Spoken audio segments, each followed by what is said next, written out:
राहुल मेरे दोस्त कि हम और राहुल गांधी जी जो पहली दौरे की मीटिंग यहाँ पर जो रखी है, आने वाले चुनाव में इस तरीके से हमारे कार्यकर्ता लड़ना चाहिए और उनके क्या विचार है उनको पूछ के आगे कदम हमको रखना है। और जो गठबंधन भी होगा तो कैसा होगा, इसके लिए भी हमारे जो लोकल लीडर्स हैं वो जो सलाह देंगे उस पर हम काम कर रहे हैं और हमारे लोग उसमें कामयाब होंगे। और राहुल जी इंटरेस्टेड है कि जम्मू कश्मीर में हम सभी एक होके लड़े, इवन अपोजिशन को भी साथ लेकर हम आगे बढ़ना चाहते हैं। और इसमें कामयाबी भी हमको हासिल हुई है। जब इंडिया गठबंधन हमने बनाया है तो राहुल जी ने सभी नेताओं को बुला कर बात किया, तो हमने उसका रिजल्ट भी देखा। और आप सबको मालूम है कि इंडिया गठबंधन एक डिक्टेटर को सत्ता में संपूर्ण बहुमत से आने में रोका। यही बहुत बड़ी कामयाबी इंडिया गठबंधन की है।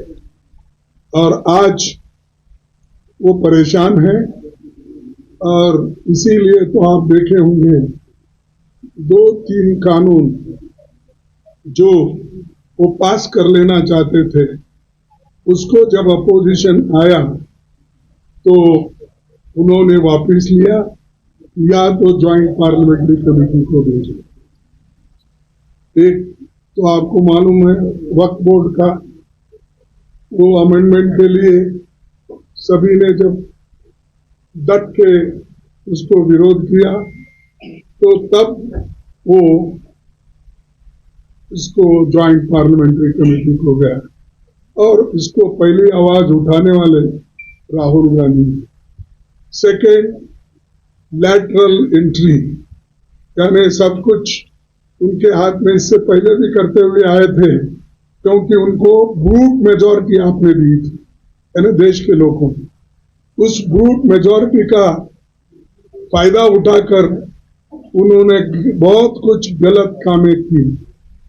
किसानों के खिलाफ 3 कानून, मजदूरों के खिलाफ 4 कानून, हर एक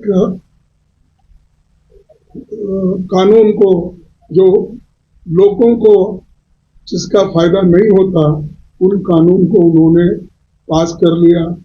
स्टैंडिंग कमेटी ने नहीं भेजा, पार्लियामेंट्री ज्वाइंट कमेटी को नहीं भेजा, इसको भी नहीं, वो तो उन्होंने काम किया।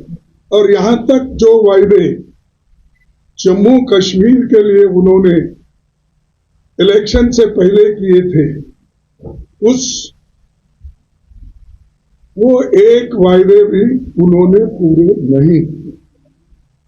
सारे जुमले, सच्ची भी वो जुमले खुद ही बोले कि होम मिनिस्टर उनके शाह ने बोला कि भाई 2 करोड़ नौकरियां देना और जो किसानों के लिए एमएसपी देना और 15 लाख रुपए काला धन बाहर से लाके हर एक के जेब में डालेंगे, ये सब जुमले थे, उन्होंने ही बोला।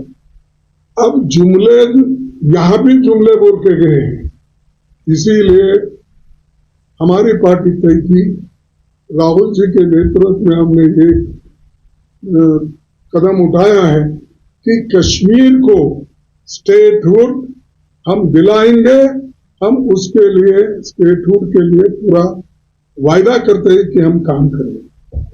और ये जो उन्होंने, जैसा अभी राहुल जी ने बताया था उधर, कि आज तक संविधान में जो भी यूटीज हुए हैं वो यूटी से स्टेटहुड बना है, स्टेट्स बने हैं, लेकिन स्टेट से यूटी नहीं बना। इन्होंने जम्मू कश्मीर स्टेट था, इसको उन्होंने यूनियन टेरिटरी बनाया और बना के किसी को कोई हक नहीं। उन्होंने ये आज यहां काउंसिल नहीं है, असेंबली नहीं है, पंचायत नहीं है, म्यूनिसिपालिटी नहीं है। लोग इतने दिन से जो यहां जमहूरियत होती है उस जमहूरियत को हिफाजत करने के बजाय इन्होंने तोड़ना सीखा और आज तक इलेक्शन नहीं हुआ। वो अब इलेक्शन अनाउंस किए हैं, वो इसलिए किए हैं कि सुप्रीम कोर्ट का डायरेक्शन था कि 30 दिसंबर, हाँ, सितंबर के अंदर आप चुनाव कराना चाहिए। तब इनके आंखें खुले और आज वो लोग अनाउंस करके लोग चुनाव की तरफ चले। लेकिन एक बात बताना चाहता हूं, आप लाख कोशिश करो बीजेपी वाले या मोदी साहब, आप कभी इसमें सक्सेस होने वाले नहीं है और लोगों को दबा के नहीं रख सकते, उनके वॉइस को भी नहीं दबा सकते। और जमहूरियत में आवाज जो होती है वो लोगों की होती है और लोगों के आवाज को हम बराबर साथ देंगे और लोगों के साथ रहेंगे। और जम्मू कश्मीर के लोगों की जो आशाएं हैं, आकांक्षाएं जो है, उसके साथ हम कंधे को कंधा लगाकर लड़ेंगे, ये हमारा वायदा है।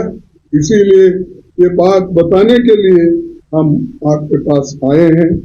और खासकर जो भी यहाँ पर के जंगल जमीन की बात है, वो सब के लिए हम लड़ना चाहते हैं और वो लोग सभी चीजें आपसे छीनना चाहते हैं, अब हम छीनने नहीं देंगे, हम आपके साथ खड़ेंगे। अनएम्प्लॉयमेंट इतना बढ़ रहा है, लाखों वैकेंसीज यहाँ स्टेट में खाली है, वो वैकेंसीज नहीं भर रहे। जो भरे हुए वैकेंसीज है उनको टेम्पररी कर रहे हैं, डेली बेसिस कर रहे हैं, कॉन्ट्रैक्ट बेसिस पे कर रहे हैं। तो ऐसी सियासत यहाँ चल रही है, ऐसा पॉलिटिक्स मोदी जी ने यहाँ पर शुरू किया। लोग देखते हैं और सहन करते हैं, एक बार दो बार अगर ज्यादा किसी चीज की ज्यादती हुई तो लोग उठ खड़े होते हैं। तो मैं इतना ही करूंगा कि आज जो हम लोग हर जगह जो जा रहे हैं, अब इस इलेक्शन में भी हम पहले जम्मू कश्मीर में, फिर उसके बाद हरियाणा में, उसके बाद महाराष्ट्र में और झारखंड में, हर जगह राहुल गांधी जी पहले जाना चाहते हैं, पहुंचना चाहते हैं और पार्टी के विचार को रखना चाहते हैं। तो इसीलिए अगर हमारी सरकार आएगी, हम जॉब क्रिएशन का काम करेंगे, इन्वेस्टमेंट लाने की पूरी कोशिश करेंगे और हॉर्टिकल्चर, टूरिज्म और जो भी स्मॉल स्केल इंडस्ट्रीज है उसको बचाने की पूरी कोशिश हम करेंगे। और जो हमारी धर्मनिरपेक्ष ताकतों को मिलकर आज हम यहाँ फिर से शांति बहाल करने का काम करेंगे। और मैं इसके लिए राहुल जी से भी विनती करूंगा, वो अपनी बात को यहाँ पर रखेंगे और हम यही चाहते हैं कि यहाँ पर शांति, समृद्धि, सुख, ये सारी चीजें फिर से बहाल हो जाएं। our priority in the Congress party and also in the India Government to restore statehood to Jammu and Kashmir as soon as possible. We had expected that this would be done prior to the elections, but okay, elections have been declared. It is a step forward, and we are hoping that statehood will be restored as soon as possible, and the rights of the people of Jammu and Kashmir, democratic rights, will be restored to them. I said earlier in the meeting that this is the first time since independence that a state has become union territories. This has never happened before.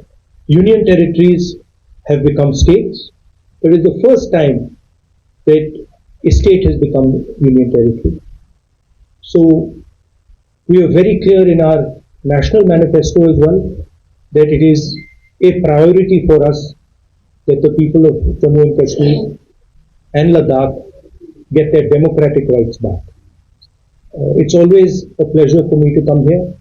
I have a very deep relationship with the people of Jammu and Kashmir. And my message to the people of Jammu and Kashmir is, however we can help you, the Congress party is always there. We understand that you're going through a very difficult period, a tough period, and we want to remove violence. जैसे मैंने भारत जोड़ो यात्रा में कहा था, नफरत के बाजार में मोहब्बत की दुकान हम खोलना चाहते हैं, इज्जत से, रिस्पेक्ट से, भाईचारे के साथ. Thank you very much. Rahul ji, question दो बातें आपसे. अफजल बट फ्रॉम यार this side. We're taking questions. We're just making two statements here. Thank you.